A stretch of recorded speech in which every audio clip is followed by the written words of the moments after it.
Pops, recently we did a video talking about the worst states to buy a car in. Let's follow that up with a video on how you can buy a car out of state. This is very confusing for many folks. You're going to break it down for us. We have an awesome guide back at CarEdge.com. What do you need to know if you're buying a car out of state? Because I don't know, you're in one of those 5 states that we said is the worst to purchase from. Well, what you need to know is that you actually can buy a car out of state, and you would treat it like you were buying the car in state. And so what I mean by that is you want to always negotiate the out-the-door price. That's what you're concerned with. The total price of the vehicle, including tax, title, license, and all fees. So the part you're negotiating is that total out-the-door price. That might require that the dealership offer you some type of discount to get to an out-the-door price that works for you to agree to.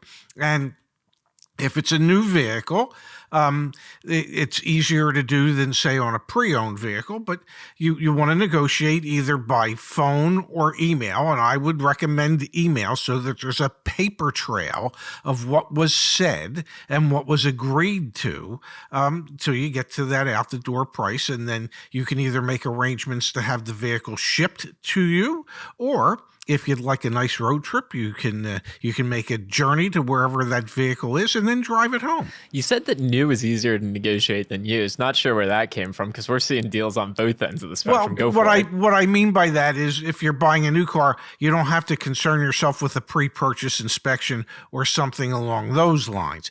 Used cars, you can do the same basic thing of negotiate the out-the-door price, but you owe it to yourself on any type of used car purchase to get a pre-purchase inspection done. So there's the additional expense of time for getting that pre-purchase inspection done. And, some of the people that you can use for that, let's say you're looking at a Toyota Corolla and that Toyota was traded in at a Hyundai dealership. Well, I would find the local Toyota dealership close to that Hyundai dealership and have make arrangements to have it brought over there so that the Toyota dealership can do a pre-purchase inspection.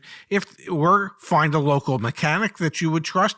And if you can't do either one of those things, contract with someone like Lemon Squad or some of the other mobile inspection companies out there and have them come and do a pre-purchase inspection. All right, Dad, you can sell your car on CarEdge. What's the deal? The deal is you just plug in your VIN number and we'll get you offers from local dealers in minutes.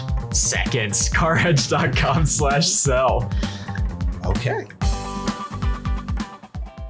So step number 1 is negotiate the car just like you always would. Focus on the out-the-door price. Great. Now, how do I consummate the deal? We have some, back in our guide deck, we talk about placing deposits, signing buyer's orders. Can you help us understand a little bit? Like, sure, I'm getting it shipped to me, but do I like pay and then I get, like, how does that all work, the logistics of that? Well, there's many ways to do it. Today, through DocuSign, you can do a lot of the signatures online.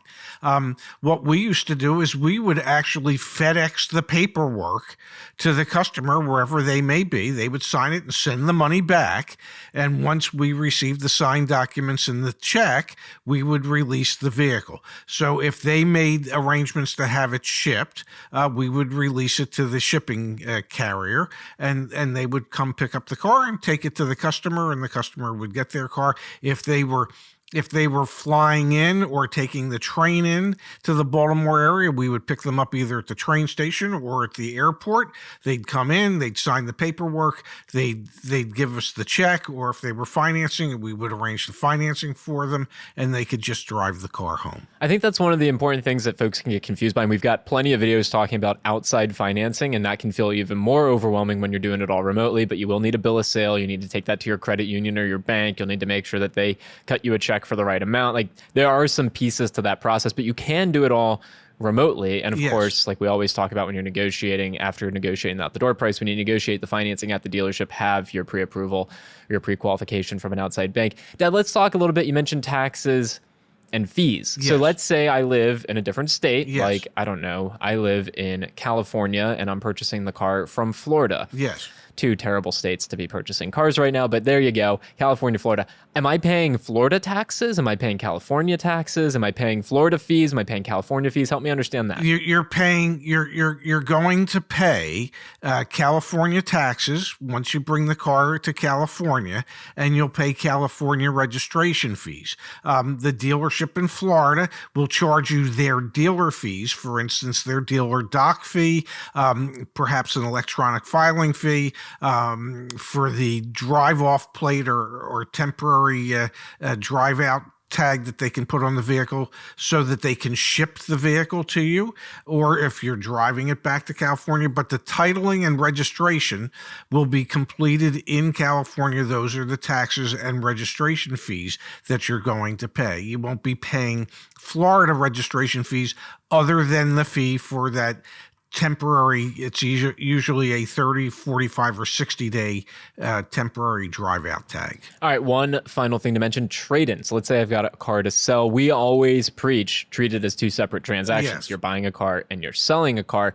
What if I'm out of state, Dad? Should I be thinking about trading the car in to the dealer in Florida when I'm in California, or should I just be handling that totally separate? You would handle that totally separate, and you would either sell it privately, or you would utilize perhaps our sell tool on our website to get local values offered to you on the vehicle, so that you could just sell it to say Echo Park or Carvana, whoever it is that has the highest offer for you.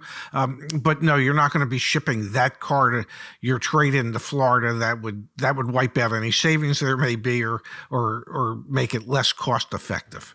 Let us know what questions you have about purchasing a car out of state. Put them in the comments down below. We'll do our best to answer and address them. Thank you, Pops, as always. It was my pleasure. And, absolutely, they can utilize the guide that we wrote for this a couple of years ago. Yeah, we even updated it recently. What do you know? Look at us.